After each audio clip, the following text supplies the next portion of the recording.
a stovky hodin tréninku. To všechno stojí za zvládnutím akroby, sportu, při kterém budete málo kdy stát nohama bezpečně na zemi.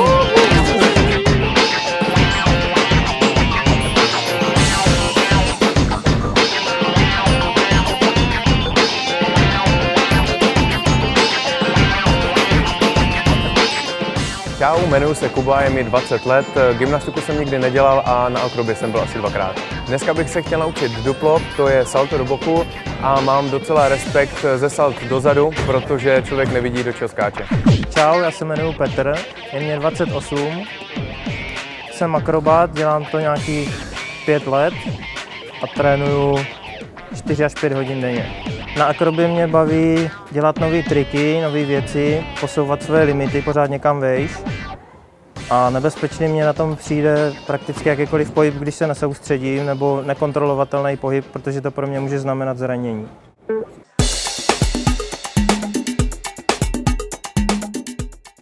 Čau, tak tě tady vítám. Čau, čau. Hele, tak dneska se vrhneme teda, prvně začneme nějakou rozcvičku, jo. Potom se vrhneme na nějaký ty gymnastické triky, půjdeme nějaký základy a potom můžeme zkusit třeba nějaký freestyleový věci, jo. Takže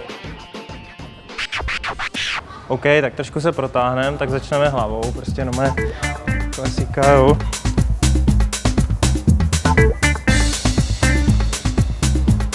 Rozejbem trošku boky.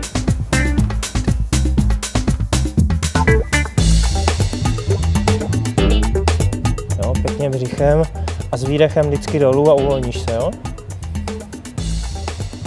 Půjdeme tak 20-30 sekund. Dejchej, musíš dýchat.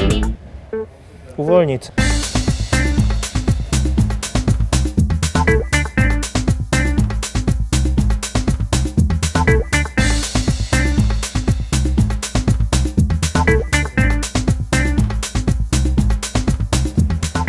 No, snaž se mít naplý ty nohy, jo? Tak, to je.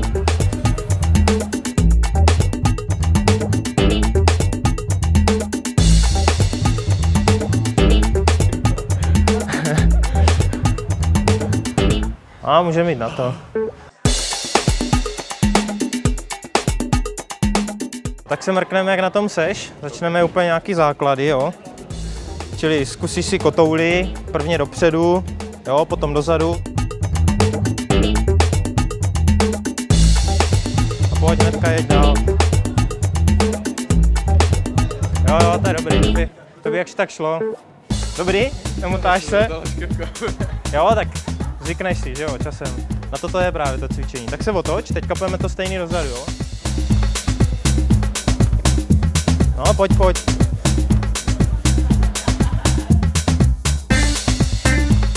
Ruce za uši. Tak, ta lepší.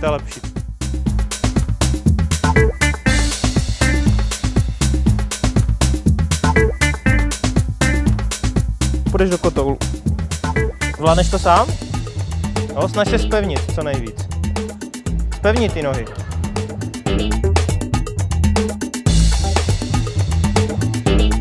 Hop. Moc tam spěcháš do toho, jo. Zpevni. No, schop hlavu. Pustíš se po rukách a ten hrb děláš, až se dotkneš hlavou země. Hele, tak zkusíme si teďka hvězdu, jo. Umíš hvězdu, víš, co to je určitě? Určitě. Tak zkus a uvidíme, jo? Ti pak řeknu, co děláš špatně. Ale jo, to by celkem šlo.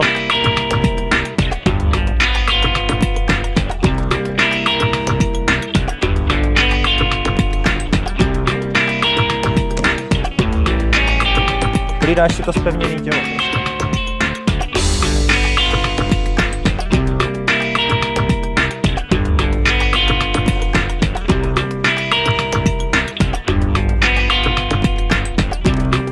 Jo, to je dobrý.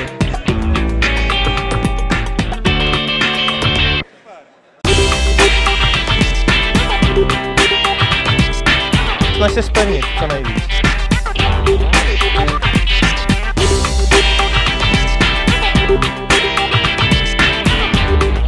Tak, to bylo dobrý.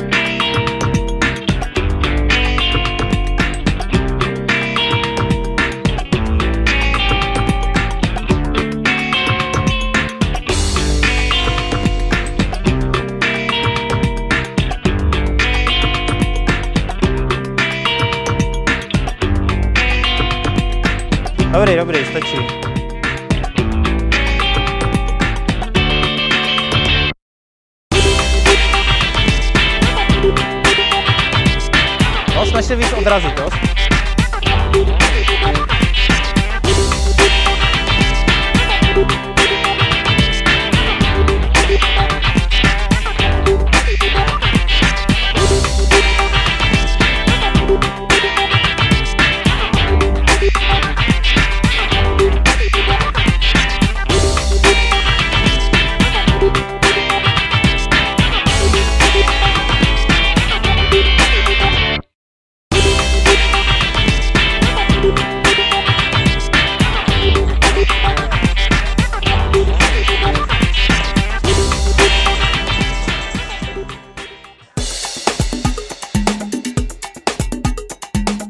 Tak co, jak se cítíš po dnešku, dobrý? Bylo to super, ty základy docela šly, ale tam ty těžší věci, to už bylo horší. Ne? Tak ty základy si myslím, že jsi měl celkem dobrý, potom až ty jako komplikovanější věci, jo, to salto, přemet, tam to bylo trošku jako horší, ale říkám, jo, tam se musíš naučit prostě zpevňovat, naposilovat u toho přemetu, prostě protlačovat ty ramena, jo, hlavu, hlídat si to všechno. U salta zase schovaná hlava, jo, všechno je to o tom zpevnění prostě, ale to je jenom prostě o tom, že to musíš naskákat, jo. Takže posilovat, skákat, zkoušet, no. Peťo, a jak často myslíš, že bych měl chodit, aby se to trošku aspoň víc zlepšilo? Minimálně tak 2krát týdně po hodince bys měl jako chodit, aby tam byl viditelný výsledek, aby jako se to pořádně, jo, abys viděl, že se to prostě zlepšuje, no. Takže asi tak. Když bude chvilka, tak určitě rád dojdu a snad si na mě uděláš čas. OK, rád tě tady uvidím.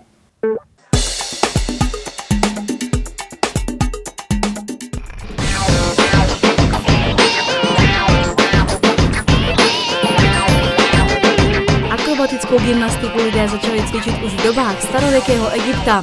Od roku 1999 je začleněna do Mezinárodní gymnastické federace. Jméno akrobacie pochází z řeckého akrobateo, což znamená jít vpřed nebo růst.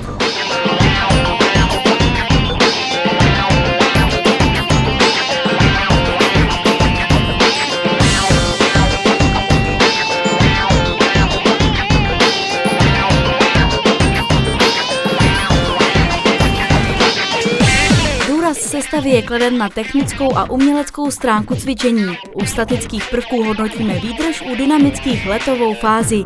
Finálová sestava má obsahovat oba druhy prvků.